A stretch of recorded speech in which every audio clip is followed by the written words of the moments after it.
আচ্ছা, কখনো ভেবে দেখেছেন বিজ্ঞানের মতো এত নিখুঁত একটা জায়গায় অনিশ্চয়তা নিয়ে কেন এত মাথা ঘামাতে হয়?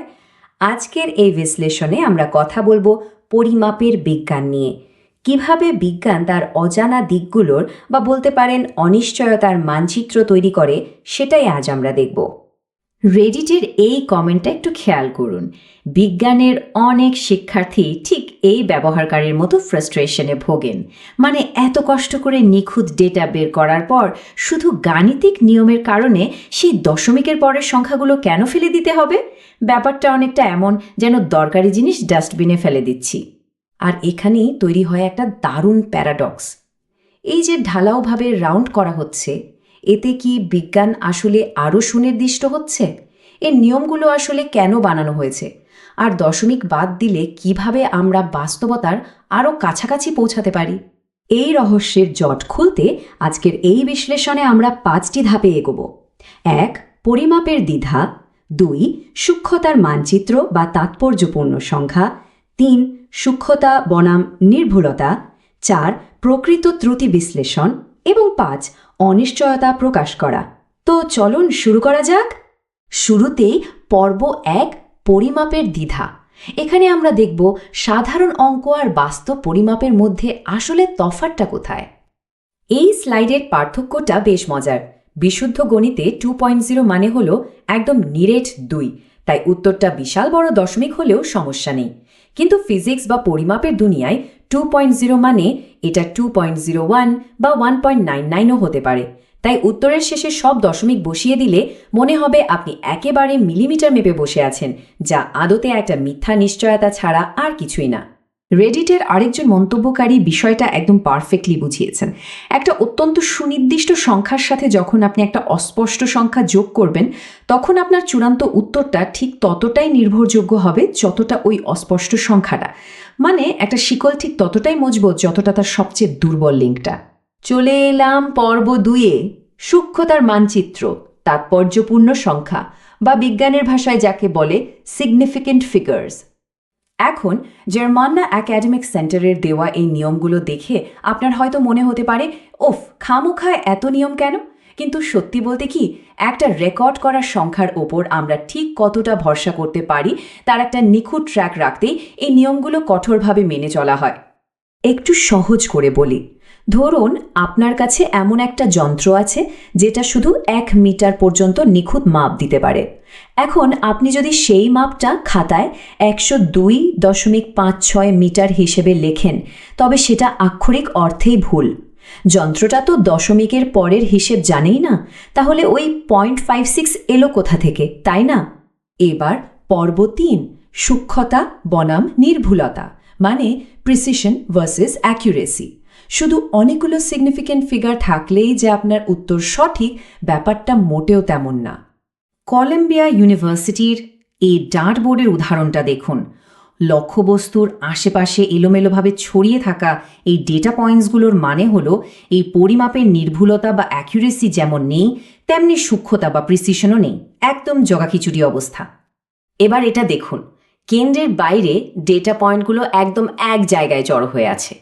এর মানে হলো আপনার সূক্ষ্মতা বা প্রিসিশন দারুণ, অনেকটা বিশাল বড় দশমিক সংখ্যার মতো।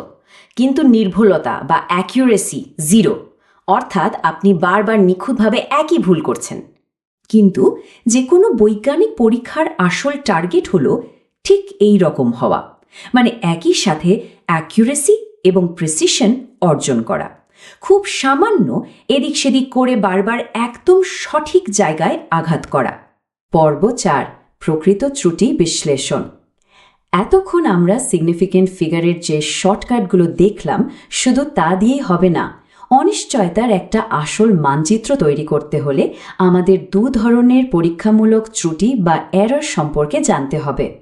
প্রথমটা হলো পরিসংখ্যানগত বা স্ট্যাটিস্টিক্যাল ত্রুটি। সহজ ভাষায় এটা হলো মহাবিশ্বের স্বাভাবিক এলোমেলো একটা নয়েজ। আপনি যতবারই মাপুন না কেন, এই প্রাকৃতিক বিশৃঙ্খলার কারণে ডেটার মধ্যে একটুখানি ছড়িয়ে পড়ার প্রবণতা থাকবেই। এই হিস্টোগ্রাম দুটো খেয়াল করুন। যখন এলোমেলো কয়েন টসের সংখ্যা 100 থেকে 1 লাফে 10,000-এ গিয়ে ঠেকে, তখন দেখুন ওই স্ট্যাটিস্টিক্যাল ত্রুটির মাত্রা কেমন কমে আসে আর খুব সুন্দর অনুমানযোগ্য একটা বেল কার্ভ ফুটে ওঠে। মানে বেশি ডেটা নিলে এই ত্রুটি সামলানো যায়। কিন্তু আরেকটা ঝামেলা আছে, যাকে বলে পদ্ধতিগত বা সিস্টেমেটিক ত্রুটি। এটা কিন্তু বেশি বেশি পরিমাপ নিলেই ঠিক হয়ে যাবে না, কারণ এখানে আপনার পরিমাপের সিস্টেম বা পদ্ধতিতেই ঘাপলা আছে। এর সবচেয়ে ক্লাসিক উদাহরণ হলো প্যারাল্যাক্স এরর বা দৃষ্টিভ্রম। ধরুন আপনি একটা থার্মোমিটারের রিডিং নিচ্ছেন, কিন্তু দেখছেন অনেক ওপর থেকে বা নিচ থেকে। এতে কি হবে? আপনার প্রতিটি রিডিংয়েই একটা নির্দিষ্ট মাপের ভুল আসতে থাকবে।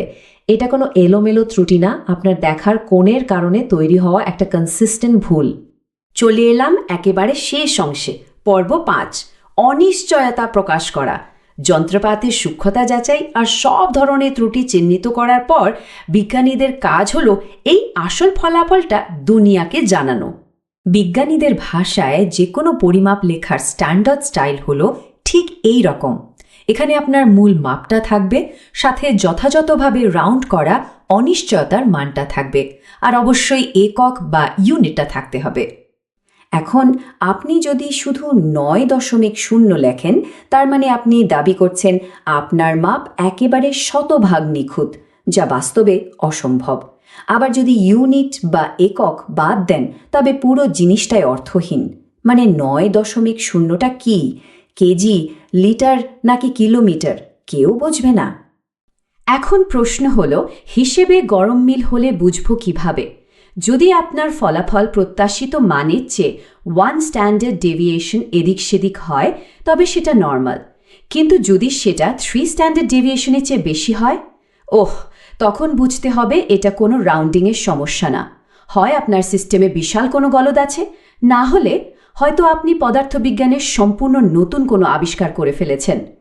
তো মহাবিশ্বের এই স্বাভাবিক অনিশ্চয়তা আর পরিসংখ্যানগত নয়েজের কথা জানার পর সবশেষে আপনাদের কাছে আমার একটা প্রশ্ন। আগামীতে যখনই খবরে অত্যন্ত নিখুঁত অনেকগুলো দশমিকওয়ালা কোনো সংখ্যা দেখবেন, তখন কি একবার হলেও ভেবে দেখবেন না যে এই পরিমাপের সবচেয়ে দুর্বল লিঙ্কটা আসলে কোথায়? কারণ এই অনিশ্চয়তার মানচিত্র তৈরি করার মাধ্যমেই কিন্তু আমরা সত্যের সবচেয়ে কাছাকাছি পৌঁছাতে পারি।